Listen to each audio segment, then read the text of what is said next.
సూళ్లూరుపేట పట్టణం మీదుగా వాటంబేడు వైపు ఉన్న దిగువ గ్రామాలలోని చెరువులకు నీరు అందించే నెర్రి కాలువలో నీరు వెళ్లకుండా అడ్డుకట్ట వేయడంతో దిగువ గ్రామాలకు సాగునీరు, త్రాగునీరు సమస్య తీవ్రతరంగా మారింది.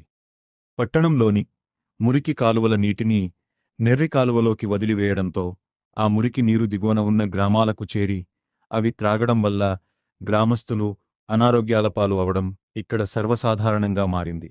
దీనిపై రైతులు ఆందోళన చెందుతారు. నెర్రి కాలువలో మురికినీరు దిగువ గ్రామాలకు వెళ్లకుండా లాకుల వద్ద మట్టిపోసి అడ్డుకట్ట వేశారు.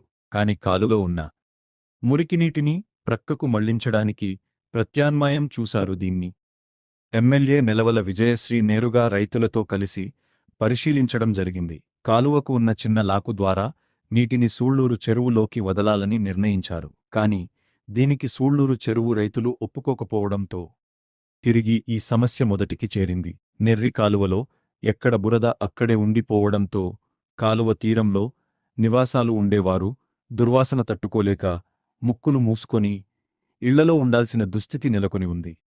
దీనివలన ఎమ్మెల్యే చేసిన ప్రయత్నాలు కూడా ఫలించలేదు.